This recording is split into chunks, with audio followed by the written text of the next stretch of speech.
ഇത് ഡിജിറ്റൽ മണിയാണ്. അത് കടൽ മാർഗം വഴി ഇങ്ങോട്ട് പോണതാണ്. അവിടുന്ന് അയിരുക്കിയിട്ട് ഉണ്ടാക്കുന്നതാണ്. ഈ പൈസന്റെ കേന്ദ്രം മലേഷ്യയാണ്. അവിടുന്ന് കുറെ ആൾക്കാർ യൂട്യൂബ് കണ്ടില്ലേ, വാട്സപ്പ് കണ്ടില്ലേ, അവിടുന്ന് പൈസ കൊണ്ട് വലിയ ആളായ കണ്ടില്ലേ. ഓലൊക്കെ പ്ലാറ്റിനം ടീമാണ്, ഇവര് സിൽവർ ടീമാണ്, ഇവര് ഗോൾഡ് ടീമാണ്. സോ ഇതും നമ്മുടെ അറിവും നമ്മളുടെ ബന്ധം എന്താ?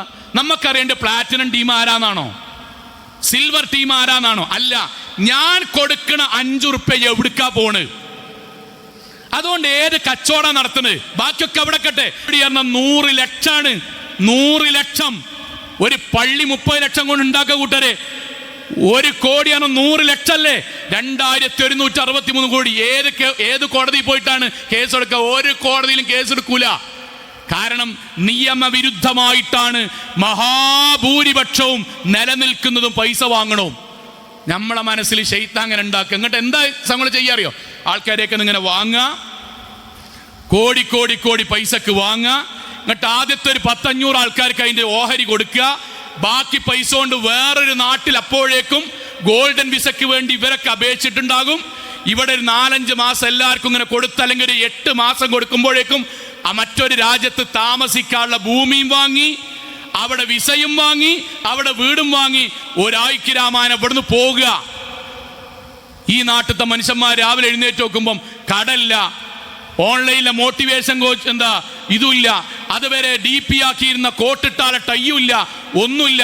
രാവിലെ എഴുന്നേക്കണീനെ മുന്നേ എഴുന്നേക്കണം. എല്ലാം പറഞ്ഞൊരൊറ്റ മനുഷ്യല്ല. ഈ നാട് വിട്ട് കോടികൾ കൊണ്ട് മറ്റൊരു നാട്ടിൽ ഭൂമി വാങ്ങി അവിടെ സന്തോഷത്തോടുകൂടി അവർ ജീവിക്കുന്നു. ഇനി അടുത്ത കൊല്ലം ഈ നാട്ടിൽ കൂടെ ആള് വരുമ്പം നമ്മളെ കീശിന്ന് നമ്മുടെ മക്കളെ കെട്ടിക്കാനും നമ്മുടെ മക്കളെ വിദ്യാഭ്യാസത്തിൽ ഉണ്ടാക്കി വെച്ച പൈസ അവർക്ക് വീണ്ടും കൊടുത്ത് പറ്റിക്കപ്പെടാൻ ഇനിയും നമ്മുടെ ജീവിതം ബാക്കിയാക്കി മാറ്റുന്നു. 2 ദിവസങ്ങളിലായി നമ്മുടെ നാട്ടുമായി ബന്ധപ്പെട്ട 1-2 വാർത്തകൾ നമ്മുടെ പരിസര പ്രദേശങ്ങളിൽ നിന്ന് പത്രത്തിൽ വായിച്ചു.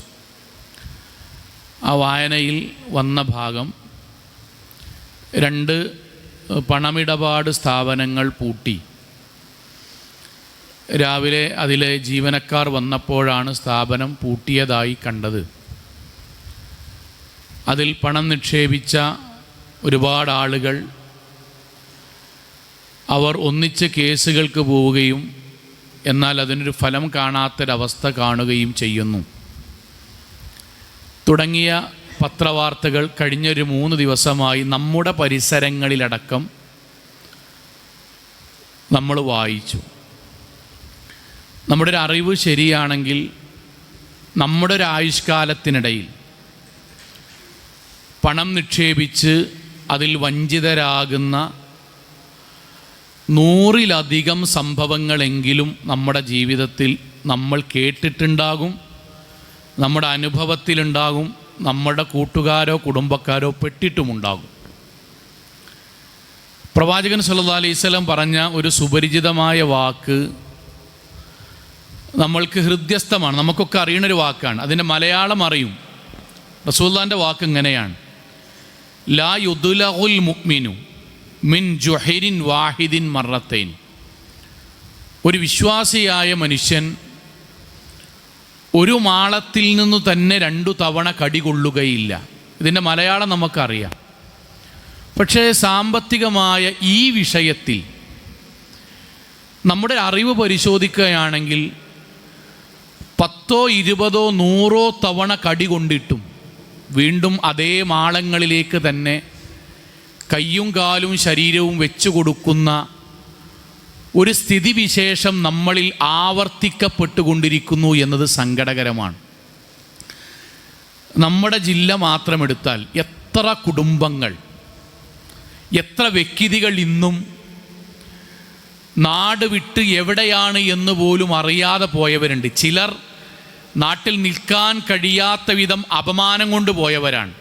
മറ്റു ചിലർ നാട്ടുകാരുടെ പണവുമായി മുങ്ങിയവരാണ്. എത്ര സഹോദരിമാർ ആത്മഹത്യ ചെയ്തെന്ന്.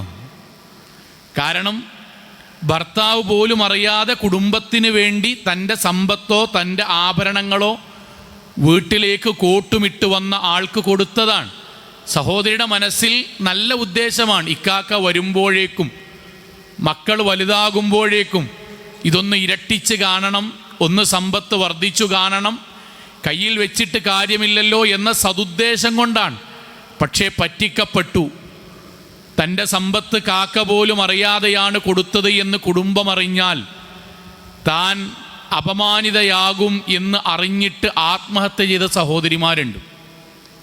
കുടുംബത്തിൽ ഏറ്റവും ഉന്നതമായ സ്ഥാനത്ത് നിന്ന് ഒരൊറ്റ അപകടത്തിലോ ഇതുപോലെയുള്ള ചൂഷണത്തിനോ വിധേയമായി ഒരാൾക്ക് പോലും വിലയില്ലാത്ത രൂപത്തിൽ താഴ്ന്ന ആളുകളുണ്ട്. പലർക്കും വേണ്ടി മധ്യസ്ഥനായി നിന്ന് അവസാനം പറ്റിക്കപ്പെട്ട് തൻ്റെ അള്ളാഹുവുമായിട്ടുള്ള ബന്ധം കൊണ്ട് ആത്മഹത്യ ചെയ്യാതെ ഗൾഫ് നാടുകളിൽ പോയി ഇവർ താൻ വഴി നൽകിയ സമ്പത്ത് അത് നഷ്ടപ്പെട്ടത് വീട്ടിക്കൊണ്ടേയിരിക്കുന്ന എത്രയോ സാധു മനുഷ്യരുണ്ട്. സഹോദരങ്ങളെ, ഇത് ഓരോ വർഷവും ആവർത്തിച്ചു കൊണ്ടേയിരിക്കുകയാണ്.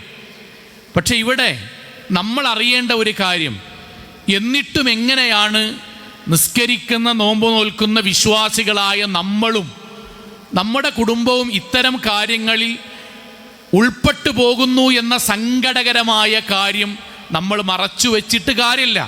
നമ്മുടെ നാട്ടിലും നമ്മുടെ കുടുംബത്തിലുമൊക്കെ നമ്മുടെ ജീവിതത്തിലും ഇതുമായി ബന്ധപ്പെട്ട സാമ്പത്തികമായ കുരുക്കുകളിൽ അറിഞ്ഞോ അറിയാതെയോ നമ്മൾ പെട്ടുപോകുന്നു എന്നത് സത്യമാണ്. രണ്ട് കാര്യങ്ങളാണ്. ഒന്ന്, കഴിഞ്ഞ ഖുത്ബയിൽ നമ്മൾ പറഞ്ഞ പോലെ പണത്തോടുള്ള ആർത്തിയാണ്, അങ്ങേയറ്റത്തെ ആർത്തി. പ്രവാചകൻ സല്ലല്ലാഹു അലൈഹി വസല്ലം പറഞ്ഞൊരു ഹദീസ് നമ്മൾക്കറിയാമല്ലോ. പ്രവാചകൻ ആ ആർത്തിയെപ്പറ്റി പറയട്ടെ, നമ്മുടെ ആർത്തിയെപ്പറ്റി. ആണിൻ്റെയും പെണ്ണിൻ്റെയും യുവാക്കളുടെയും യുവതികളുടെയും നമ്മുടെയും ആർത്തി. ലൗകാന ഇബ്ന ആദമ വാദിയാനി മിൻ മാലിൻ. നമ്മൾ പടച്ചോനോട് പ്രാർത്ഥിച്ച് അല്ലാഹു 2 മല നിറച്ച് പൈസ തരികയാണ്. നമ്മൾ പുറത്തേക്ക് കാണുന്ന 2 കുന്നല്ല, 2 മല നിറച്ച് പൈസ തരികയാണ്. എന്നിട്ട് പ്രവാചകന്റെ വാക്ക്, ലബ്തഗാ സാലിസൻ, 2 എണ്ണം കിട്ടിയാൽ അവൻ 3ാമത്തെ ഒരു മല കൂടി കിട്ടിയിരുന്നെങ്കിൽ എന്ന് ആഗ്രഹിക്കും. വലാ യംലഉ ജൗഫ ഇബ്ന ആദമ ഇല്ല തുറാബ്. അവനവൻ്റെ വായിലേക്ക് മണ്ണ് വീഴുന്നത് വരെ, മരിക്കുന്നത് വരെ, ഖബർ കിടക്കുന്നത് വരെ ഈ ആർത്തി അവനെ പിന്തുടർന്നുകൊണ്ടേയിരിക്കും. ഇതാണ് ഒന്നാമത്തത്, അറ്റമില്ലാത്ത ആർത്തി, കിട്ടിയാലും മതിയാകാത്ത മനുഷ്യൻ്റെ മനസ്സിൻ്റെ ആർത്തി. രണ്ടാമത്തേത്, എങ്ങനെയെങ്കിലും അധ്വാനിക്കാതെ ചുളുവിൽ പണമുണ്ടാക്കാനുള്ള പൈശാചികമായ പ്രേരണയിൽ ഇന്നല്ലെങ്കിൽ നാളെ നമ്മൾ കുടുങ്ങുക. അതിന് പറ്റിയ ഏതെങ്കിലും ഒരു ടീം വന്നാൽ നമ്മളതിൽ വീഴുക. അങ്ങനെയൊക്കെ ഉണ്ടോ? അങ്ങനെയൊക്കെ ഉണ്ടായിരുന്നോ? ഞാനെന്തേ അറിയാൻ വൈകിയത്? അധ്വാനിക്കാതെയുള്ള പണത്തിന് വേണ്ടിയുള്ള നമ്മുടെ മനസ്സിൻ്റെ ത്വര.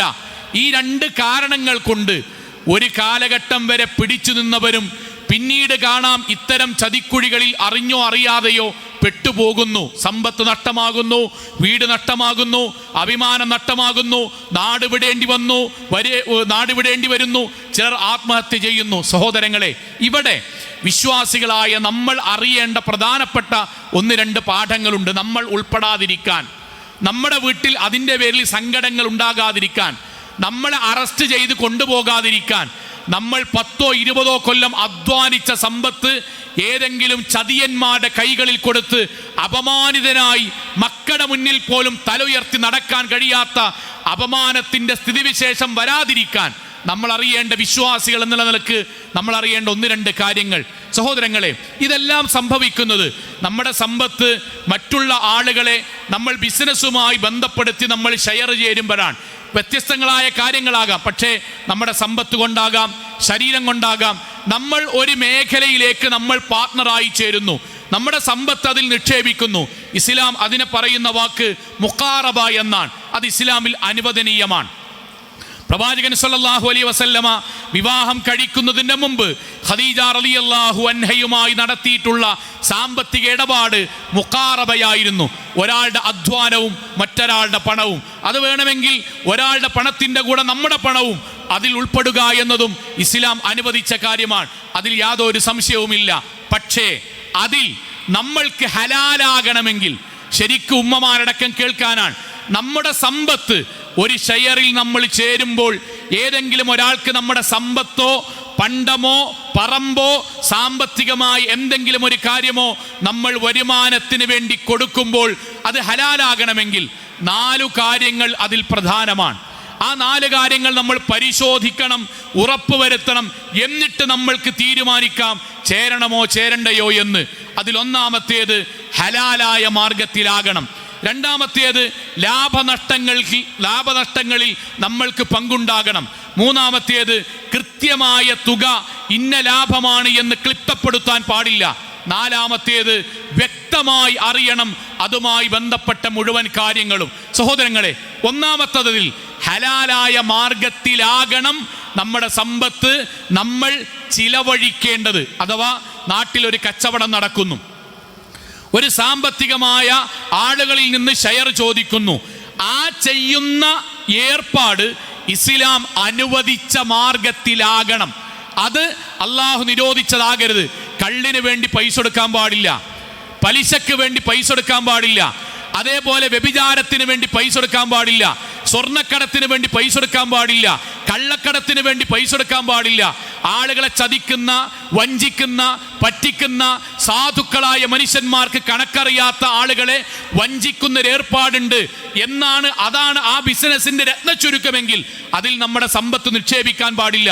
പ്രവാചകൻ സല്ലല്ലാഹു അലൈഹി വസല്ലമയുടെ വാക്ക്, ലാ യദ്ഖുലുൽ ജന്ന, സ്വർഗ്ഗത്തിൽ പ്രവേശിക്കയില്ല, ലഹ്മു നബത മിൻ സുഹത്തിൻ അന്നാർ ഔലാ ബിഹി, ഒരാളുടെ സമ്പത്തിൽ അള്ളാഹുവിന് ഇഷ്ടമില്ലാത്ത ഒരു ധനം കടന്നു വന്നു, അഥവാ അള്ളാഹു നിരോധിച്ച മാർഗത്തിലാണ് നമ്മൾ സമ്പത്തിൽ ഷെയർ കൂടിയതെങ്കിൽ, പടച്ചോ നിരോധിച്ച മാർഗം, ഉദാഹരണം വിഗ്രഹ കച്ചവടം നടക്കുകയാണ്. റസൂൽ സ്വല്ലല്ലാഹു അലൈഹി വസല്ലം നേർക്ക് നേരെ പറഞ്ഞു, വിഗ്രഹ കച്ചവടത്തിൽ മുസ്ലിമിന്റെ പൈസ ഉണ്ടാകാൻ പാടില്ല, ചതിയിൽ വിശ്വാസിയുടെ പൈസ ഉണ്ടാകാൻ പാടില്ല, ആളുകളെ പറ്റിക്കുന്നതിൽ ഉണ്ടാകാൻ പാടില്ല. നേർക്ക് നേരെ നിരോധിച്ച വ്യഭിചാരത്തിലോ കള്ളിലോ പലിശയിലോ ഒരേർപ്പാടിലും നമ്മളുടെ വരുമാനമുണ്ടാകാൻ പാടില്ല. എനിക്കൊരു റൂമുണ്ട്, അത് ഞാൻ കള്ളി ഷാപ്പിന് കൊടുക്കാൻ പാടില്ല. എനിക്കൊരു റൂമുണ്ട്, അത് ഞാൻ വ്യഭിചാരശാലയാക്കി ഉപയോഗിക്കാൻ പാടില്ല. എനിക്കൊരു റൂമുണ്ട്, അത് അവിടെ ആളുകൾക്ക് ഷീട്ട് കളിക്കാൻ വേണ്ടി ഉപയോഗിക്കാൻ പാടില്ല. എനിക്കതിൻ്റെ വരുമാനം മതി എന്ന് പറയാൻ പാടില്ല.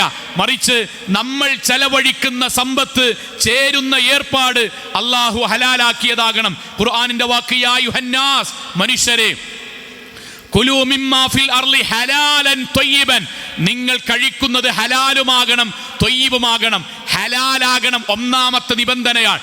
ചേരുന്ന വിഷയം അല്ലാഹ് അനുവദിച്ചതാകണം. എന്നിട്ട് അള്ളാഹുവിന്റെ വാക്ക്, വലാ തത്തബിഉ ഖുതുവാത്തി ശൈത്വാൻ, പിശാചിന്റെ പാത നിങ്ങൾ പിന്തുടരരുത്. ആളുകൾ പറയും, അങ്ങനെ നോക്കിയാൽ എങ്ങനെയാ ജീവിക്കാൻ പറ്റുക, അതൊക്കെ ഈ കാലത്ത് നോക്കാൻ പറ്റുമോ? എടാ, ഇങ്ങനെ നോക്കിയാൽ നമ്മൾക്ക് പൈസക്കാരനാകാൻ പാടില്ല, പണക്കാരനാകണം എന്ന മനസ്സിന്റെ ചിന്താഗതിയിൽ നിന്നാണ് പണക്കാരനാവുക എന്ന മോട്ടിവേഷന്റെ ക്ലിപ്പൊക്കെ അയച്ചെന്നിട്ട് നമ്മളെ ഹറാമിലേക്ക് ചേർക്കുമ്പം അള്ളാന്റെ വാക്ക്, പടച്ചോൻ തന്നതിൽ തൃപ്തിപ്പെടുവാനും ഹലാലായ ഏത് മേഖലയിലും ഇസ്ലാം അനുവദിച്ച മാർഗത്തിൽ നിങ്ങൾക്ക് ഷെയർ ചേരുകയും അതിൽ പങ്കാളിയാവുകയും ചെയ്യാം. പക്ഷെ ശൈത്വാന്റെ പാത നിങ്ങൾ പിൻപറ്റരുത്. ഇന്നഹു ലക്കും അദുവുൻ മുബീൻ, അവനാണ് ലോകത്തെ ഏറ്റവും വലിയ ശത്രു, നരകത്തേക്ക് എത്തിക്കും. അപ്പൊ ഒന്ന്, ഹലാലായ ബിസിനസ് ആകണം, ഫസ്റ്റ് കണ്ടീഷനാണ്. രണ്ടാമത്തേത്, ആ ബിസിനസ്സിൽ ലാഭനഷ്ടങ്ങളിൽ നമുക്ക് പങ്കുണ്ടാകണം. ഇത് വളരെ പ്രധാനമാണ് സഹോദരങ്ങളെ. എന്താണ് ഖുർആൻ പറഞ്ഞല്ലോ, അഹല്ലല്ലാഹുൽ ബൈഅ വഹറമ റിബ, കച്ചവടം ഇസ്ലാമിൽ ഹലാലാക്കി പലിശ ഹറാമാക്കി. എന്തുകൊണ്ടാണ് കച്ചവടവും പലിശയും അള്ളാഹു വേർതിരിച്ചു പറഞ്ഞത്? 1-2 കാര്യമുണ്ട്. അതിൽ ഒന്നെന്താ അറിയോ? കച്ചവടമാണെങ്കിൽ അതിൽ പണം ചെലവഴിക്കുന്നവന്, അവന്റെ മൂലധനത്തിന്, അവൻ നിക്ഷേപിക്കണ പൈസക്ക്, അവൻ ഷെയർ ചെയ്യുന്ന പൈസക്ക് അതിന് ലാഭവും ഉണ്ടാകാം, നഷ്ടവും ഉണ്ടാകാം. എന്നാൽ പലിശ, അതിൽ ഞാൻ നിക്ഷേപിക്കുന്ന പൈസക്ക് ഒന്നും പറ്റൂല. അല്ലാഹ് പറഞ്ഞു, അതാണ് പലിശ, അതാണ് ഹറാം. അതാണ് നമ്മുടെ ജീവിതത്തിൽ വരരുത് എന്ന് അള്ളാഹുവിൻ്റെ നിർദ്ദേശം. ഇവിടെ നാട്ടിൽ സംഭവിക്കുന്ന ഒരു കാര്യം എന്താ വെച്ചാൽ, നമ്മൾ ഏതെങ്കിലും ഒരു ബിസിനസ്സിൽ, കടയിൽ, സ്വർണ്ണക്കടയിൽ, അല്ലെങ്കിൽ ഷോപ്പിംഗ് മാളിൽ, അല്ലെങ്കിൽ ഏതെങ്കിലും ഒരു കോറിയുടെ ഏർപ്പാടിൽ, അല്ലെങ്കിൽ ഏതെങ്കിലും വാഹനങ്ങളുടെ കച്ചവടത്തിൽ, എന്തൊക്കെയാണോ വിദ്യാഭ്യാസ സ്ഥാപനങ്ങളിൽ, നമ്മളുടെ സമ്പത്തിൻ്റെ ഒരു ഭാഗം നമ്മൾ ഷെയറായി കൊണ്ടുപോകും. അൽഹംദുലില്ലാ അല്ലാഹ് ഹലാലാക്കിയതാണെങ്കിൽ ഓക്കെ. പക്ഷേ അതിലെ കണ്ടീഷൻ എന്താ അറിയും? ലാഭമുണ്ടെങ്കിലും നട്ടുണ്ടെങ്കിലും എനിക്ക് ഇത്ര ശതമാനം കിട്ടണം. 2, അത് പൊളിഞ്ഞാൽ ഞാൻ എത്രയാണോ നിക്ഷേപിച്ചത് ആ പൈസ എനിക്ക് തിരിച്ചു തരണം. അയിമക്കൊന്നും എടുക്കാൻ പാടില്ല. നിങ്ങൾ കച്ചവടം നടത്തി പൂട്ടി, പക്ഷെ എൻ്റെ 10 ലക്ഷം എനിക്ക് കിട്ടണം. നിങ്ങളുടെ ബിസിനസ് നന്നായി വളർന്നു, ആ 10 ലക്ഷം അവിടെ നിന്നോട്ടെ, വേണമെങ്കിൽ ആ ഒരു 10 ലക്ഷം കൂടി തരാം. പക്ഷെ നിങ്ങളുടെ ബിസിനസ് തകർന്നു തരിപ്പണമായി നിങ്ങൾ കുത്തുവാളെടുത്താലും എനിക്ക് മാസം മാസം കിട്ടുന്നത് താൽക്കാലികമായി അത് പൊളിഞ്ഞാൽ നിൽക്കുമെങ്കിലും എൻ്റെ മൂലധനത്തിന്, ഞാൻ തന്ന സ്വർണത്തിന്, ഞാൻ എഗ്രിമെന്റ് ചെയ്ത എൻ്റെ പറമ്പിന് അതിനൊന്നും പറ്റാൻ പറ്റൂല. അതിനാണ് പച്ച പലിശ എന്ന് പറയാം. അതിനാണ് പലിശ എന്ന് പറയാം. മൂലധനത്തിൽ കച്ചവടാണെങ്കിൽ അതിൽ ലാഭനഷ്ടത്തിൽ പങ്കാളികൾക്ക് ഇസ്ലാമികമായി പങ്കാളിക്കൽ ഇടപെടേണ്ടി വരും. പങ്കാളിക്ക് അതിന്റെ ഭാഗമാകേണ്ടി വരും. പ്രവാചകന്റെ വാക്ക് എന്താ അറിയോ? ഇത് റസൂൽ സ്വല്ലല്ലാഹു അലൈഹി വസല്ലമയുടെ വാക്കാണ്. അൽ ഗുൻമു ബിൽ ഗുർമി, ലാഭത്തിൽ പങ്കാളിയാകുന്നവന് നഷ്ടത്തിലും പങ്കാളിത്തം ഉണ്ടാകണം. അതാണ് ഇസ്ലാമികമായ കച്ചവടം. അപ്പോഴാ കച്ചവടാകുക. മറ്റത് പലിശല്ലേ കൂട്ടരെ, മറ്റത് പലിശല്ലേ. ഇനി നിങ്ങൾ ആലോചിച്ച് നോക്കൂ, നമ്മുടെ സഹോദരിമാരുടെ അടുക്കലേക്ക് പോയിട്ട് ഈ പറഞ്ഞ നിയമപ്രകാരം നിങ്ങൾ കച്ചവടത്തിൽ ചേരാനുണ്ടോ എന്ന് ചോദിച്ചു. നമ്മുടെ നാട്ടിലത്തെ 5% ആൾക്കാർ ചേരൂല. 5%. എന്ത്? നമ്മൾ ഒന്നിച്ച് ബിസ്മിൻ ചൊല്ലി കച്ചവടം നടത്തുന്നു, നിങ്ങളുടെ ഷെയർ ഇത്രല്ലേ, അതിന് ഇൻഷാ അല്ലാഹ് ഇതനുസരിച്ച് ഇത്ര ശതമാനം തരുന്നു. ലാഭമാണെങ്കിൽ ഇൻഷാ അല്ലാഹ് അതിനനുസരിച്ച് വർധനവുണ്ടാകും, നഷ്ടമായാൽ അതിനനുസരിച്ച് കുറവുണ്ടാകും. ഇനി അഥവാ പൂട്ടിയാൽ എനിക്ക് സമ്പത്ത്, എൻ്റെ മൂലധനത്തിന് നഷ്ടം പറ്റിയ പോലെ നിങ്ങളുടെ മൂലധനത്തിന് നഷ്ടം പറ്റും. അഥവാ നിങ്ങൾ 20 ലക്ഷമാണ് തന്നതെങ്കിൽ ചിലപ്പം അത് പൊളിഞ്ഞാൽ 3 ലക്ഷമേ തിരിച്ചു തരാൻ കഴിയുള്ളൂ, അല്ലെങ്കിൽ 0 പൈസ ആയിരിക്കും തിരിച്ചു തരിക എന്ന് പറഞ്ഞു നോക്കി.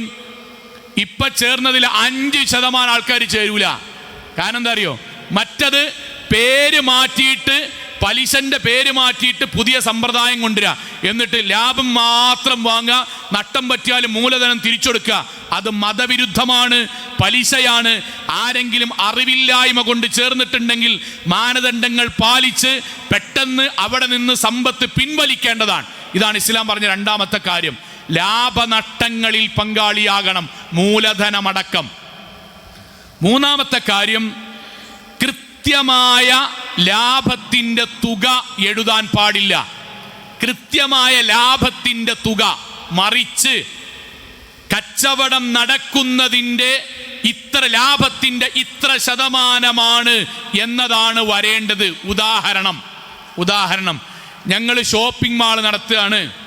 20 ലക്ഷം നിങ്ങൾ തന്നാൽ ഷോപ്പിംഗ് മാൾ തുടങ്ങുന്നത് വരെ 12,000 വെച്ച് നിങ്ങൾക്ക് തരാ. തുടങ്ങിക്കഴിഞ്ഞാൽ പിന്നെ അത് 6,000 വെച്ചാണ് കിട്ടുക എന്ന 12,000-ഉം 6,000-ഉം എന്ന കണക്ക് ഇസ്ലാമിക വിരുദ്ധമായ കച്ചവടമാണ്. മറിച്ച് ഞങ്ങൾ നടത്തുന്ന സൂപ്പർ മാർക്കറ്റിൽ, ഷോപ്പിംഗ് മാളിൽ, വിദ്യാഭ്യാസ സ്ഥാപനങ്ങളിൽ ഏതൊക്കെയാണോ, അല്ലെങ്കിൽ എന്തെങ്കിലും കോൺട്രാക്റ്റുമായി ബന്ധപ്പെട്ട സംഗതികളിൽ, കൺസെഷൻ ഫീൽഡുമായി ബന്ധപ്പെട്ട സംഗതികളിൽ നിങ്ങൾ പൈസ നിക്ഷേപിച്ചോളൂ. അതിൽ നിങ്ങളുടെ തുകക്കനുസരിച്ച് ഇത്ര ശതമാനമായിരിക്കും ലാഭം. ആ ലാഭം ഒക്ടോബർ മാസത്തിൽ ഇത്രയാണ് വരുമാനം, അതിൻ്റെ എത്ര ശതമാനം ഇൻഷാ അല്ലാഹ് അത് 11,000 ആണെങ്കിൽ 11,000 കിട്ടും, ചിലപ്പോൾ 8,000 ആണെങ്കിൽ 8,000 കിട്ടും, ചിലപ്പോൾ 1 ലക്ഷമാണെങ്കിൽ 1 ലക്ഷം കിട്ടും. കൃത്യമായ ലാഭം എന്ന കണക്ക് പലിശയുമായി സാമ്യമാണ് ഇസ്ലാമിൽ. നേരത്തെ പത്രത്തിൽ പറഞ്ഞില്ലേ, 2 സ്ഥാപനം ഒരൊറ്റ രാത്രി കൊണ്ട് പൂട്ടി. നമ്മുടെ നാട്ടിലാണ് 2 സ്ഥാപനം, ഒന്ന് ചിട്ടി കമ്പനിയാണ്, മറ്റൊന്ന് ബാങ്കാണ്. 2 സ്ഥാപനം ഒറ്റ രാത്രി, 14 ബ്രാഞ്ചുള്ള സാധനമാണ്. ഒറ്റ രാത്രി.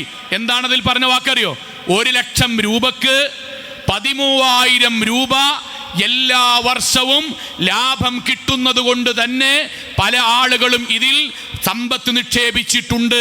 അതിനനുസരിച്ച് അങ്ങനെ കൃത്യമായി ഇന്നത് എന്നല്ല ഇസ്ലാമിൽ ഷെയർ ചേരുമ്പോൾ ഉണ്ടാണ്ടത്. ലാഭത്തിന്റെ ഇത്ര ശതമാനം, അത് നഷ്ടമാണെങ്കിൽ അതിൻ്റെ ഇത്ര ശതമാനം പങ്കുവറ്റേണ്ടി വരും. കൃത്യമായി 100 റുപ്യക്ക്. അത് നമ്മുടെ നാട്ടിൽ സ്ഥിരമാണ്. 2,000 നിക്ഷേപിച്ചാൽ 250 വീതം കിട്ടും. 1 ലക്ഷം തന്നാൽ 5000 വീതം കിട്ടും. മെഡിക്കൽ ഷാപ്പുകൾക്ക് 2 ലക്ഷം കൊടുത്താൽ മെഡിക്കൽ ഷാപ്പിൽ നിന്ന് നിങ്ങൾക്ക് അവിടെ ലാഭാകട്ടെ നഷ്ടാകട്ടെ നിങ്ങൾക്ക് 1500 രൂപ വീതം കിട്ടും. അത് തെറ്റാണ്, മതപരമായി ശരിയല്ലാത്ത കച്ചവടമാണ്. കൃത്യമായ ലാഭത്തിന്റെ കണക്ക് ശതമാനമേ ഉണ്ടാകാൻ പാടുള്ളൂ. അതിൽ തന്നെ ലാഭത്തിലും നഷ്ടത്തിലും പങ്കാളിയാവുകയും വേണം. ഇതാണ് 3ാമത്തെ നിബന്ധന. 4ാമത്തെ നിബന്ധന, ഞാൻ ചെയ്യുന്ന, ഞാൻ ചേരുന്ന, ഞാൻ കൊടുക്കുന്ന ബിസിനസിനെ കുറിച്ച് വ്യക്തമായ ധാരണ എനിക്കുണ്ടാകണം. പ്രവാചകന്റെ വാക്ക് വായിക്കാൻ, പ്രവാചകൻ സല്ലല്ലാഹു അലൈഹി വസല്ലം 2024 ഇപ്പോഴത്തെ കച്ചവടം കണ്ടിട്ടാണ് ഈ ഹദീസ് പറഞ്ഞു തോന്നും. പ്രവാചകന്റെ വാക്ക്, അൽ ബയ്യാനി ബിൽ ഖിയാരി മാ ലം യതഫറഖ. പിരിയുന്നതിന് മുമ്പ് 2 കച്ചവടക്കാർ എത്രയായിക്കോട്ടെ, അവർ പിരിയുന്നതിന് മുൻപ് അവർക്ക് ഏകദേശം എല്ലാം ധാരണയിലേക്കാകാം. 30 ലക്ഷത്തിന് അല്ലെങ്കിൽ 3 കോടിന്റെ കച്ചവടം തുടങ്ങുകയാണ്. അവരെത്ര വീതമാണെന്ന് അവർക്ക് തീരുമാനിക്കുക. അതിലൊരാൾ പറയാൻ, എടാ ഇന്നലെ പറഞ്ഞ പോലെ എനിക്ക് പൈസ ആകണില്ല. അയാൾക്ക് എഗ്രിമെന്റ് ആകണിന് മുന്നേ പിരിയ ധാരണയാകാം. അടുത്ത വാക്കാട്ടോ, ഫഇൻ സ്വദഖാ, അവർ എല്ലാവരും സത്യസന്ധമായിട്ടാണ് കച്ചവടം നടത്തുന്നതെങ്കിൽ, വബയ്യനാ, ആ കാര്യങ്ങളിൽ അവർ നടത്തുന്ന കച്ചവടത്തിൽ വ്യക്തതയുണ്ടെങ്കിൽ, ക്ലാരിറ്റി ഉണ്ടെങ്കിൽ, എവിടുന്നാണിത് വരുന്നത്, എന്ത് കച്ചവടമാണ് നടത്തുന്നത്, ആരാണിത് എനിക്ക് പൈസ തരുന്നത്, എത്ര ശതമാനമാണ് എനിക്ക് കിട്ടുക, എത്രയാണ് എനിക്ക് നഷ്ടപ്പെടുക, എന്തൊക്കെയാണിത് എന്നതിനെ കുറിച്ച് വ്യക്തതയുണ്ടായാൽ ബൂരിക ലഹുമാ ഫീ ബൈഇഹിമാ, അപ്പോഴാണ് അവിടെ കച്ചവടത്തിൽ അള്ളാഹു ബർക്കത്ത് കൊടുക്കുക. വ്യക്തത ഉണ്ടാകണം. എന്താ നിങ്ങളെ വ്യക്തത എന്ന് പറഞ്ഞാൽ അതല്പം വിശദീകരിക്കേണ്ട തന്നെയാണ്. വ്യക്തത, ഞാൻ എൻ്റെ ഒരു 5000 റുപ്യ 1 ലക്ഷം കൊടുക്കുമ്പം എനിക്കറിയണം ഈ പൈസ കൊണ്ട് എന്ത് കച്ചവടമാണ്. കാരണം അത് ഹറാമായ എൻ്റെ സമ്പത്ത് ഹറാമാവും. ഇതിലാരൊക്കെ ഉണ്ട്, ഇതിലെന്തൊക്കെയാണ് സംഭവിക്കുന്നത്, ഇതെൻ്റെ ലാഭമാണ് എനിക്ക് കിട്ടണത്, ഇതിൻ്റെ അവസാനം എന്താണ്. സോളെ ആ ചർച്ച നമ്മളെയൊക്കെ മാറ്റി. ഇങ്ങോട്ട് എന്താ വിചാരിച്ചോളെ, നേർക്ക് നേരെ പലിശാർന്ന മുസ്ലിം സമുദായം ചേരൂല. എന്നിട്ട് അതിൻ്റെ പേര് മാറ്റിയിട്ട് വ്യത്യസ്ത രൂപത്തിലേക്ക് നമ്മുടെ മുന്നിലേക്ക് വരിക, വ്യത്യസ്ത രൂപത്തിൽ വരിക. എന്നിട്ട് ഓൺലൈനിലും ഓഫ്ലൈനായിട്ട് നമ്മളെ പൈസ കൊണ്ടുപോകുക. എന്നിട്ട് എടാ അതിന് ചേർന്നോ, അതിനിപ്പോൾ പുതിയ 2024 ട്രംപ് വന്നതിന് ശേഷം കുതിച്ചു കയറ്റാൻ ശരിയാണ്, നല്ലതിന് ചേരാം. ഇസ്ലാമികമായി ഷെയർ മാർക്കറ്റ് അനുവദനീയമാണ്. ഷെയർ മാർക്കറ്റ് എന്ന് പറഞ്ഞാൽ എടവണ്ണ അങ്ങാടിയിലെ കച്ചവട പീടിക പോലെ, അങ്ങാടി പോലെ ഓൺലൈനിലെ ബിസിനസ് കേന്ദ്രമാണ്. പക്ഷേ എടവണ്ണ അങ്ങാടിയിൽ നമ്മൾക്ക് എല്ലാ കച്ചവടത്തിലും പൈസ നിക്ഷേപിക്കാൻ പറ്റൂല എന്നാണ് നമ്മൾ പഠിച്ചത്. അതിൽ ഹലാലായ കടകൾ നോക്കിയിട്ടാണ് നമ്മൾ നിക്ഷേപിക്കേണ്ടത്. അതേപോലെയാണ് ഷെയർ മാർക്കറ്റിൽ നമ്മൾ നിക്ഷേപിക്കേണ്ടത്. അതിനെപ്പറ്റി ചർച്ചയല്ല. ഇങ്ങോട്ടോ പൈസ കൊണ്ടോ, ഇങ്ങോട്ട് എവിടുന്നാടാ പൈസ എനിക്കറിയില്ല, ഞാനതിൽ കൊണ്ടുപോയിക്കണ്, എൻ്റെ ചങ്ങായി NRFO RGFO കുറേ പേരൊക്കെ പറഞ്ഞിക്കണ്, അതിൽ ഞാൻ കൊണ്ടുപോയി പൈസ ഇട്ടിക്കണ്, എനിക്കെല്ലാ മാസം ഏകദേശം കുഴപ്പമില്ലാത്ത രൂപത്തിൽ 15000 25,000 വരുന്നുണ്ട്. ഇതിൻ്റെ ഓഫീസ് എവിടെയാ അറിയില്ല, ഇത് എവിടുന്നാ കിട്ടണ അറിയില്ല, ഇവർ ഈ പൈസ കൊണ്ട് എന്താ ചെയ്യണം അതറിയില്ല. പിന്നെ ഓൻ പറഞ്ഞിക്കണ് ഇത് ഡിജിറ്റൽ മണിയാണ്, അത് കടൽ മാർഗം വഴി ഇങ്ങോട്ട് പോണതാണ്, അവിടുന്ന് അയിരുക്കിയിട്ട് ഉണ്ടാക്കുന്നതാണ്, ഈ പൈസൻ്റെ കേന്ദ്രം മലേഷ്യയാണ്. അവിടുന്ന് കുറേ ആൾക്കാർ യൂട്യൂബ് കണ്ടില്ലേ, വാട്സപ്പ് കണ്ടില്ലേ, അവിടുന്ന് പൈസ കൊണ്ട് വലിയ ആളായ കണ്ടില്ലേ. ഓലൊക്കെ പ്ലാറ്റിനം ടീമാണ്, ഇവർ സിൽവർ ടീമാണ്, ഇവർ ഗോൾഡ് ടീമാണ്. സോ ഇതും നമ്മുടെ അറിവും നമ്മളുടെ ബന്ധം എന്താ, നമുക്കറിയേണ്ട പ്ലാറ്റിനം ടീം ആരാന്നാണോ, സിൽവർ ടീം ആരാന്നാണോ? അല്ല, ഞാൻ കൊടുക്കണ 5 റുപ്യ എവിടുക്കാ പോണ്. അതുകൊണ്ട് ഏത് കച്ചവടം നടത്തുന്നത് ബാക്കിയൊക്കെ അവിടെ നിൽക്കട്ടെ, മലേഷ്യ അവിടെ നിൽക്കട്ടെ, പെട്രോളിയം ടീമുമായി ബന്ധപ്പെട്ട് ഇന്ത്യ രാജ്യം ഒക്കെ അവിടെ നിൽക്കട്ടെ, ഇന്റെ പൈസ എവിടുക്കാ പോണ്, അതാരാ ക്രയവിക്രയം നടത്തുന്നത്, അതിൽ എത്ര ശതമാനം കിട്ടുക, അത് എപ്പോഴാ കിട്ടുക, ഇതിനെപ്പറ്റി ചർച്ച ചെയ്യാതെ നമ്മൾക്കറിയാത്തൊരു മേഖലയിൽ, കൃത്യത ഇല്ലാത്തൊരു മേഖലയിൽ കൊണ്ടുപോയി പൈസ ഇടുക. ഈ പൈസ ഇടുന്നതിൽ വേറെ ചില ആളുകൾ ഇതിൻ്റെ ഭാഗമായി നമ്മളെ പ്രൊമോട്ട് ചെയ്യാനും നമ്മളെ ആശിപ്പിക്കാനും നമ്മുടെ ആഗ്രഹത്തെ ചൂഷണം ചെയ്യാനും വേണ്ടി വരിക. എന്നിട്ട് നമ്മളെ കൊണ്ട് നമ്മൾ ഇത്രയും കാലം അധ്വാനിച്ച പൈസ മുഴുവൻ കൊണ്ടുപോയിപ്പിക്കുക. നിങ്ങൾ ആലോചിച്ച് നോക്കൂ സുഹൃത്തുക്കളെ, നമ്മുടെ നാട്ടിൽ എത്ര മനുഷ്യർ ഗൾഫ് നാടുകളിൽ കഷ്ടപ്പെട്ടുണ്ടാക്കിയ പൈസ, താടി വെച്ച നെരിയാണിയുടെ മുകളിൽ ഡ്രസ്സ് ധരിച്ച ആളുകൾക്ക് വരെ അവർക്ക് വരെ കൊടുത്തിട്ട് ഒന്നും കേസ് പോലും കൊടുക്കാൻ വാലിഡിറ്റി ഇല്ലാതെ അല്ലെങ്കിൽ വാല്യൂ ഇല്ലാതെ ഈ നാട്ടിൽ നെരുങ്ങി ജീവിക്കുന്നുണ്ട്. ഞാൻ ഓല മുന്നിങ്ങനെ വരും, എന്നിട്ട് വന്നിട്ട് പറയും ഇത് പലിശയല്ല, നിങ്ങളൊരു സാധനം പ്രൊഡക്റ്റ് വാങ്ങിയാൽ മതി, പ്രൊഡക്റ്റിൻ്റെ പൈസയാണ്. നിങ്ങളതിലൊരു 5 ആളെ ചേർത്താൽ നിങ്ങൾക്ക് ഇവിടെ 3 ആൾക്കാരെ ലാഭം ഉണ്ടാകും. 3 ആൾക്കാരെ ചേർത്താൽ റൈറ്റും ലെഫ്റ്റും ഒന്നായാൽ നിങ്ങൾക്ക് പൈസ ഉണ്ടാകും. സോ ഒരു പണ്ഡിതനോടെങ്കിലും ചോദിക്കണ്ടേ? ഞാൻ എൻ്റെ വീടുണ്ടാക്കും, ഇന്നോടൊരാൾ എന്നിട്ട് പറയാൻ മൗലവി പുതിയൊരു സിസ്റ്റം ഉണ്ട്, കോൺക്രീറ്റ് ഒന്നും ചെയ്യാതെ പുതിയ വീട് ഇങ്ങനെ ഉണ്ടാക്കുന്ന രൂപമുണ്ട്, യൂട്യൂബ് നോക്കിയില്ലെന്ന് പറഞ്ഞാൽ ഞാൻ യൂട്യൂബ് നോക്കിയിട്ട് നേരെ പണിക്കാരനെ ഏൽപ്പിക്കില്ല. ഞാൻ ഒരു 5 ആളെങ്കിലും ചോദിക്കും, അറിവുള്ള ഒരാളുടെ എടാ പുതിയൊരു സിസ്റ്റം ഉണ്ട് എന്ന് പറയണ്, പറ്റുമോ? അപ്പം അദ്ദേഹം പറയും മൗലവി അത് പറ്റൂലട്ടോ, നമ്മളെ നാടിന് പറ്റൂലട്ടോ, ചൂട് കൂടുതലായിക്കാരം, യൂറോപ്യൻ നാട്ടിൽ ഉണ്ടാക്കുന്ന സാധനമാണ്. ഞാൻ അറിവുണ്ടായിട്ടൊരു കാര്യം ചെയ്യാം, ഇന്റെ ബാപ്പാക്കും ഉമ്മാക്കും മരുന്ന് വാങ്ങണ പൈസ വരെ തീരുമാനിക്കണ, ഇന്റെ കുട്ടി കുടിക്കണ മുലപ്പാലിന്റെ ജീവിതത്തിൽ അതുവരെ തീരുമാനിക്കുന്ന എൻ്റെ സമ്പത്തിൽ ഞാനൊരു കാര്യത്തിൽ പോയി ചേരുമ്പം എത്ര പണ്ഡിതന്മാരും മൗലവിമാരുണ്ട്, എത്ര ആൾക്കാരുടെ നമ്പറുണ്ട്, ഒന്ന് വിളിച്ചിട്ട് നോക്കി ഇങ്ങനൊരു സംഗതി ഉണ്ട്, എൻ്റെ കയ്യിൽ കുറച്ച് പൈസ ഉണ്ട്, ഇതിൽ നിക്ഷേപിക്കാൻ ഇന്ന ആൾക്കാർ പറഞ്ഞിട്ട് അത് നമുക്ക് പറ്റുമോ എന്ന് ചോദിക്കാൻ പോലും ഞങ്ങളെ തയ്യാറാകാത്ത വിധം ശൈത്വാനിയത്ത് പണത്തോടുള്ള ഹബ്ബ് മനുഷ്യന്റെ മനസ്സിലുണ്ടാക്കി. എന്നിട്ട് ചതിക്കന്നെ 10 കൊല്ലം മുമ്പ് ബുദ്ധിയുള്ള മനുഷ്യന്മാരാണ് 10 കൊല്ലം മുമ്പ് ഈ നാട്ടിൽ പൈസ ഇരട്ടിപ്പിക്കാം, 2 ഭാഗത്തും കൃത്യമായാൽ നിങ്ങൾക്ക് എത്ര റുപ്യ തരാം, നിങ്ങൾ പൈസ നിക്ഷേപിച്ചാൽ ഇത്ര ശതമാനം തരാം എന്ന് പറഞ്ഞ് 10 കൊല്ലം മുമ്പ് വരെ ഉണ്ടായിരുന്ന എത്ര കമ്പനി ഇന്നുണ്ട്? ഏതെങ്കിലും ഒരു കമ്പനി ഇന്നുണ്ടോ? ഇല്ല. 2163 കോടിയാണ് കഴിഞ്ഞ 2 മാസം മുന്നേ പൂട്ടിപ്പോയൊരു കമ്പനിക്ക് ഈ നാട്ടിൽ നിന്ന് അടിച്ചെടുത്ത് മാറ്റി. 2163 കോടി. ഒരു കോടി പറഞ്ഞാൽ 100 ലക്ഷമാണ്. 100 ലക്ഷം. ഒരു പള്ളി 30 ലക്ഷം കൊണ്ട് ഉണ്ടാക്കുക കൂട്ടരെ. 1 കോടിയാണ് 100 ലക്ഷം അല്ലേ? 2163 കോടി. ഏത് കോടതി പോയിട്ടാണ് കേസെടുക്കുക? ഒരു കോടതിയിലും കേസെടുക്കൂല. കാരണം നിയമവിരുദ്ധമായിട്ടാണ് മഹാഭൂരിപക്ഷവും നിലനിൽക്കുന്നതും പൈസ വാങ്ങണവും. നമ്മളെ മനസ്സിൽ ശൈത്താൻ അങ്ങനെ ഉണ്ടാക്കുക. എന്നിട്ട് എന്താ നമ്മൾ ചെയ്യാറിയോ? ആൾക്കാരെയൊക്കെ ഇങ്ങനെ വാങ്ങുക, കോടി പൈസക്ക് വാങ്ങുക. എന്നിട്ട് ആദ്യത്തെ ഒരു 10-500 ആൾക്കാർക്ക് അതിൻ്റെ ഓഹരി കൊടുക്കുക. ബാക്കി പൈസ കൊണ്ട് വേറൊരു നാട്ടിൽ അപ്പോഴേക്കും ഗോൾഡൻ വിസയ്ക്ക് വേണ്ടി ഇവരൊക്കെ അപേക്ഷിച്ചിട്ടുണ്ടാകും. ഇവിടെ ഒരു 4-5 മാസം എല്ലാവർക്കും ഇങ്ങനെ കൊടുത്ത്, അല്ലെങ്കിൽ ഒരു 8 മാസം കൊടുക്കുമ്പോഴേക്കും മറ്റൊരു രാജ്യത്ത് താമസിക്കാനുള്ള ഭൂമിയും വാങ്ങി, അവിടെ വിസയും വാങ്ങി, അവിടെ വീടും വാങ്ങി, ഒരാഴ്ച രാമായണം ഇവിടുന്ന് പോകുക. ഈ നാട്ടിലത്തെ മനുഷ്യന്മാർ രാവിലെ എഴുന്നേറ്റ് നോക്കുമ്പം കടല്ല, ഓൺലൈനിലെ മോട്ടിവേഷൻ കോച്ച് എന്താ ഇതുമില്ല, അതുവരെ DP ആക്കിയിരുന്ന കോട്ടിട്ടാല ടയ്യുമില്ല, ഒന്നുമില്ല. രാവിലെ എഴുന്നേക്കണിന് മുന്നേ എഴുന്നേക്കണം. എല്ലാം പറഞ്ഞൊരൊറ്റ മനുഷ്യല്ല. ഈ നാട് വിട്ട് കോടികൾ കൊണ്ട് മറ്റൊരു നാട്ടിൽ ഭൂമി വാങ്ങി അവിടെ സന്തോഷത്തോടുകൂടി അവർ ജീവിക്കുന്നു. ഇനി അടുത്ത കൊല്ലം ഈ നാട്ടിൽ കൂടെ ആള് വരുമ്പം നമ്മളെ കീശിന്ന് നമ്മുടെ മക്കളെ കെട്ടിക്കാനും നമ്മുടെ മക്കളെ വിദ്യാഭ്യാസത്തിൽ ഉണ്ടാക്കി വെച്ച പൈസ അവർക്ക് വീണ്ടും കൊടുത്ത് പറ്റിക്കപ്പെടാൻ ഇനിയും നമ്മുടെ ജീവിതം ബാക്കിയാക്കി മാറ്റുന്നു. സങ്കടത്തിലാ കൂട്ടരെ സംസാരിക്കുന്നത്. സങ്കടത്തിൽ എത്ര അധ്വാനിച്ചിട്ട് നമ്മളെ ബാപ്പാരൊക്കെ നയിച്ചുണ്ടാക്കിയ പറമ്പ് ഒരധ്വാനമല്ലാതെ കണ്ണ് കണ്ട ആൾക്കാർക്ക് എഴുതി കൊടുക്കുക. എന്താ അറിയോ?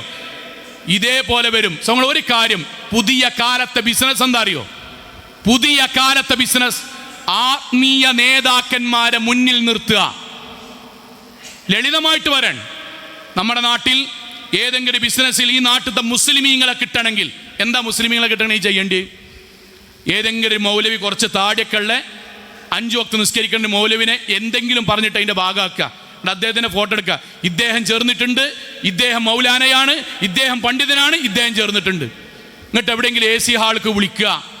കോട്ടിട്ട 4 ആൾക്കാരോ അല്ലെങ്കിൽ ആ കൂട്ടത്തിൽ നെരിയാണ്ട മുകളിൽ പേൻ്റെക്കെട്ട ആൾക്കാർ ബാക്കിലൊരു 4-5 സർട്ടിഫിക്കറ്റ് വെക്കും. ഒന്ന് UAE സർട്ടിഫിക്കറ്റ്, ഒന്ന് സൗദി അറേബ്യൻ്റെ സർട്ടിഫിക്കറ്റ്, ഒന്ന് ഒമാൻ്റെ സർട്ടിഫിക്കറ്റ്, 5-8 സർട്ടിഫിക്കറ്റ് ആയിട്ട് നമ്മളെ വിളിക്കുക. എന്നിട്ട് അവിടുന്ന് ക്ലാസ് എടുക്കുക. ഒന്നാമത്തെ 15 മിനിറ്റ് എന്തായിരിക്കും അറിയോ? 15 മിനിറ്റ് ഹലാലായ സമ്പാദ്യം കൊണ്ട് ജീവിച്ചാലേ നന്നാകൂ. അതാണ് ചതിൻ്റെ ഒന്നാമത്തെ ഭാഗം. ഹറാമായ പൈസയുമായി ജീവിച്ചാൽ നരകം കിട്ടും. ക്ലാസ് എടുക്കുകയാണ്. അപ്പം നമുക്ക് ഈമാൻ കയറി. പടച്ചോൻ ഇതാ ടീമല്ലോ, ദീമാനുള്ള ടീമാട്ടോ, അതിനിടയ്ക്ക് 11:15 വെള്ളം ഇങ്ങനെ കുടിക്കുമ്പോൾ എല്ലാവരോടും മൈക്കി കൂടെ വലത്തേ കൈ കൊണ്ട് കുടിക്കണം കേട്ടോ. അപ്പോൾ ഈമാൻ ഒന്നും കൂടി കയറി. അങ്ങനെ തെക്കുവൻ്റെ ടീമാണ്, ഓര് ചതിക്കൂല. 12:30 ബാങ്ക് കൊടുക്കുമ്പോൾ അതുവരെ പോയിന്റ് ഇട്ട് ക്ലിപ്പിട്ട് പറഞ്ഞോൻ ഉണ്ടാക്കും. ബാങ്ക് കൊടുക്കുമ്പം സൈലന്റ് ആകലാണ് പ്രവാചക ചര്യ. അപ്പോൾ ഈമാൻ ഒന്നും കൂടി കയറി. ബാങ്ക് കൊടുത്തിട്ട് 10 മിനിറ്റ് ഉണ്ട്. ഇനി ജമാഅത്തിന് ശേഷമായിരിക്കും നമ്മുടെ ബാക്കി ക്ലാസ്. ദൂരെ നിന്ന് വന്ന ആളുകൾക്ക് ജംഉം കസറുമാക്കാം. അപ്പം ഏതോ ഒരു തൗഹീദി സമ്മേളനത്തിന് പോയ ലുക്കായി. പിന്നെ നമ്മൾ കൊടുക്കുകയാണ്. ഇതാണ് ചതിയുടെ ഒന്നാം ഭാഗം. ഈ അങ്ങാടിയിലെ 15, 20, 35 കൊല്ലമായിട്ട് ഹോട്ടൽ നടത്തുന്നവരുണ്ട്, പലചരക്ക് പിടി നടത്തുന്നവരുണ്ട്, ടെക്സ്റ്റൈൽസ് നടത്തുന്നവരുണ്ട്. ഈ നാട്ടിൽ ഓരോ ബിസിനസ്സാണ് ചോദിച്ചുകൊണ്ട് ഓലെങ്ങനെ 35 കൊല്ലം അല്ല പറഞ്ഞ പോലെ എങ്ങനെ ജീവിക്കും? ചിലപ്പോൾ ലാഭം ഉണ്ടാവും, ചിലപ്പോൾ നഷ്ടം ഉണ്ടാകും. അതിൽ തൃപ്തിപ്പെട്ട് ചിലപ്പോൾ അള്ളാഹു ഒരുപാട് കൊടുക്കും, ചിലപ്പോൾ കൊറോണ ടൈമിൽ ഒന്ന് താഴും. സാരല്ല, പടച്ചോൻ തന്നതല്ലേ. അങ്ങനെ അള്ള വെച്ച മിതത്വത്തിൽ ജീവിക്കുന്ന ആൾക്കാർ ഈ നാട്ടിൽ കോടീശ്വരന്മാരും ലക്ഷപ്രഭുക്കളാകും. ചിലപ്പം നഷ്ടം പറ്റും. പക്ഷെ 10, 25, 35 കൊല്ലോൽക്ക് ജീവിക്കാൻ കഴിയും നാട്ടിൽ. ഈ നാട്ടിൽ ഇങ്ങനെ പറ്റിച്ച് ജീവിച്ച എത്ര കമ്പനി ഇപ്പണ്ട് കൂട്ടരെ. ഇന്ന് പറയുന്ന ഏത് കമ്പനി എടുക്കും, ഏത് കമ്പനി കോട്ടിട്ട് ഇങ്ങനെ വന്നിട്ട് ഏതെങ്കിലും ഡിജിറ്റൽ മാർക്കറ്റിംഗ് ടീമിനെ കൊണ്ട് അവനാൻ്റെ വീഡിയോയും ബാക്കിൽ BGM ഇട്ടാണ്ട് കാറിൽ പോണത് ഇങ്ങനെ വീഡിയോ ആക്കിയിട്ട് സ്റ്റാറ്റസ് ആക്കുന്ന ടീമില്ലേ, അവർ പറയുന്ന ഓരോ ന്യായം വെള്ള പേപ്പറിൽ എഴുതുക. പൂട്ടിപ്പോയ കഴിഞ്ഞുപോയ 100 കമ്പനി പറയുന്ന അന്ന് പറഞ്ഞിരുന്ന കാരണം എഴുതിയേക്കുക. സമാസമായിരിക്കും, ഭാഷയിൽ വ്യത്യാസം ഉണ്ടാവും. ചിലപ്പോൾ ഇപ്പം പറയണോ ഇംഗ്ലീഷ് ചരിച്ച് പറയുണ്ടാവും. ഇത് പറയുന്നത് അവനവൻ അധ്വാനിച്ചുണ്ടാക്കിയ പൈസ നഷ്ടപ്പെടുക മാത്രമല്ല, പടച്ചോൻ ഇഷ്ടല്ലാത്ത മാർഗത്തിൽ കൂടിയാണ് പോയതെന്ന് അറിഞ്ഞാൽ ആ പൈസ കൊണ്ട് ഉംറയ്ക്കും ഹജ്ജിനും പോയിക്കൂടെ കൂട്ടരെ? ആ പൈസ കൊണ്ട് ഈ സാധുക്കളായ മനുഷ്യന്മാർക്ക് വീടില്ലാത്തവർക്ക് വീട് കയറ്റി കൊടുത്തുകൂടേനോ?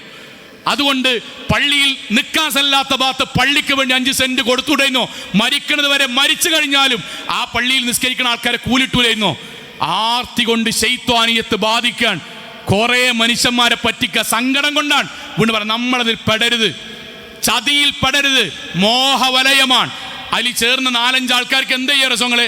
ഇവിടുന്ന് ദുബായിക്ക് ട്രിപ്പ് ഫാമിലി സഹിതം കൊടുക്കും. എന്നിട്ട് അതിൻ്റെ ഫോട്ടോ ഇങ്ങനെ ആക്കും. ഇവിടുന്ന് ദുബായിക്ക് ടിക്കറ്റ് കുറഞ്ഞാൽ ഒരു മനുഷ്യൻ അങ്ങോട്ടും ഇങ്ങോട്ടും പോയി വരാൻ ആകെ 50,000 റുപ്യ അവിടെ നിന്നാൽ തന്നെ വരുള്ളൂ. ആകെ 50,000 റുപ്യനക്ക് ഒരാളെ കൊണ്ടുപോയാൽ ഇവിടെ 50 കോടി നിക്ഷേപിക്കാനുള്ള കൊക്കയാണത്.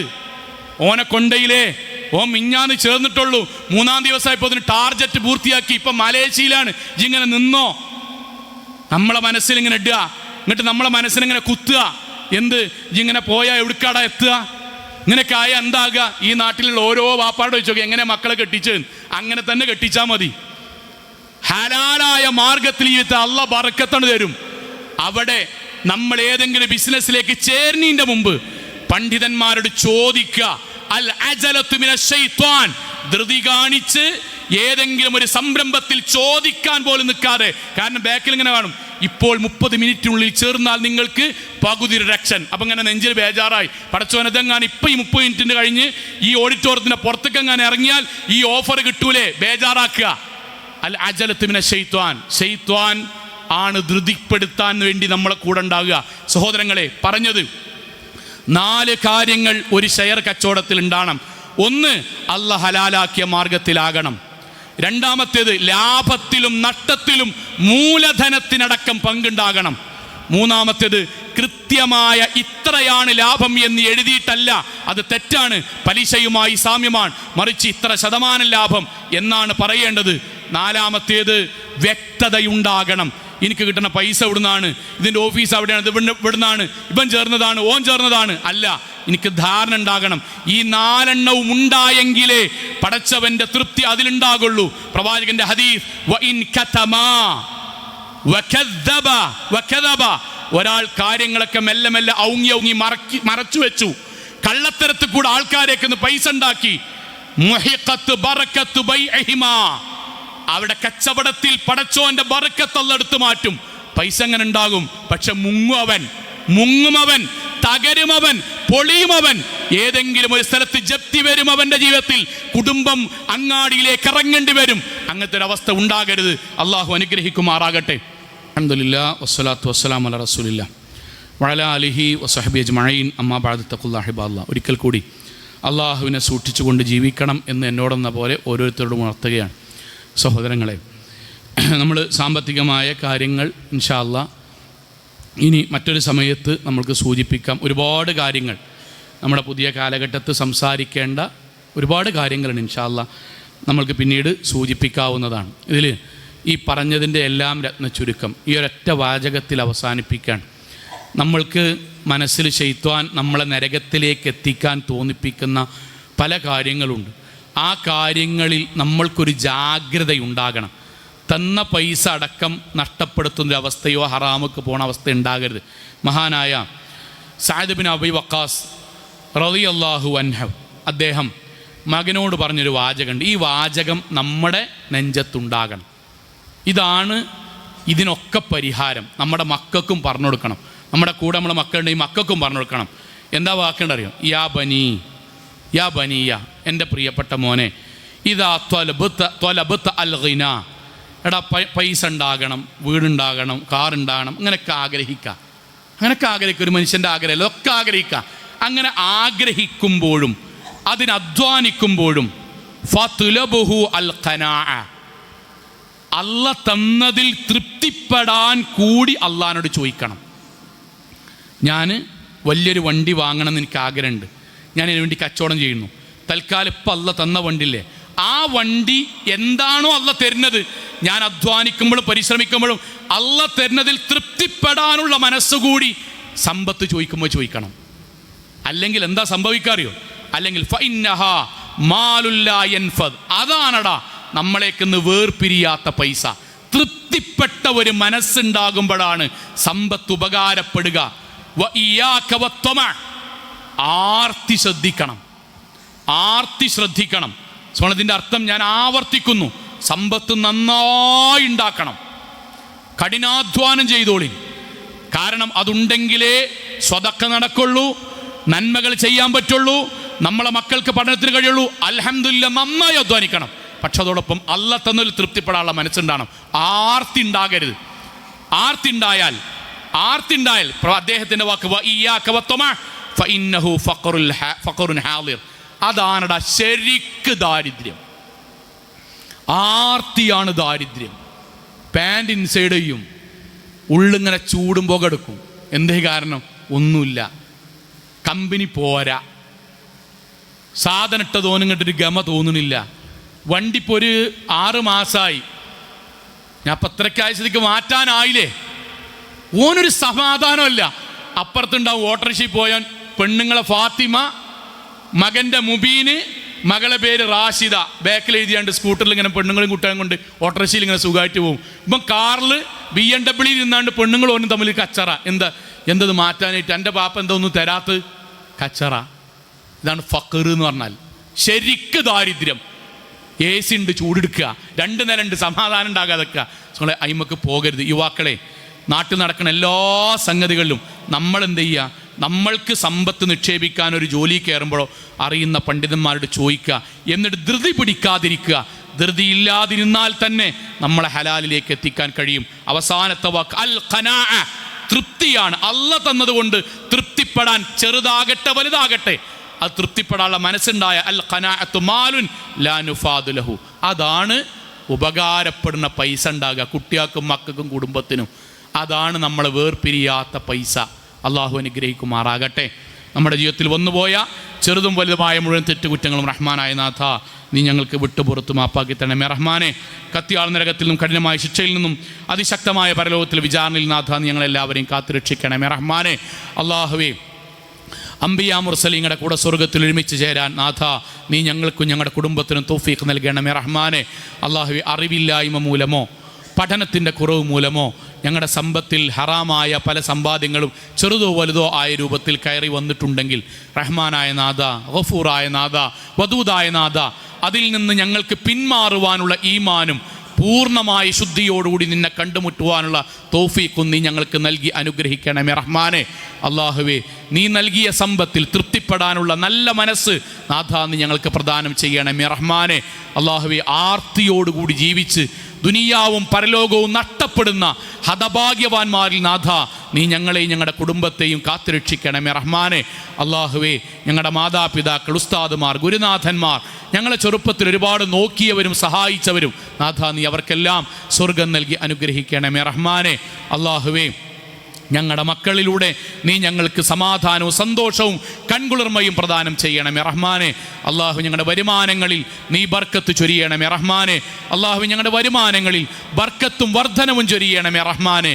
അള്ളാഹുവേ, ഗൾഫ് നാടുകളിൽ കഷ്ടപ്പെടുന്ന, നമ്മുടെ നാടിൻ്റെ പുറം ഭാഗത്ത് നമ്മുടെ കുടുംബത്തിന് വേണ്ടി അധ്വാനിക്കുന്ന ഒരുപാട് ആളുകളുടെ നാഥ, എല്ലാവർക്കും നാഥ സമാധാനവും സന്തോഷവും കുടുംബസമേതം സ്വർഗവും നൽകി നീ അനുഗ്രഹിക്കണമേ റഹ്മാനെ.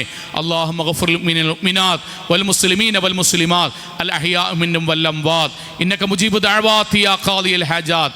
അല്ലാഹുമ്മ അജർനാ മിനൻ നാർ, അല്ലാഹുമ്മ അജർനാ മിനൻ നാർ, അല്ലാഹുമ്മ അജർനാ മിനൻ നാർ. ആമീൻ ആമീൻ ആമീൻ ബിറഹ്മതിക യാ അർഹമർ റഹീമീൻ.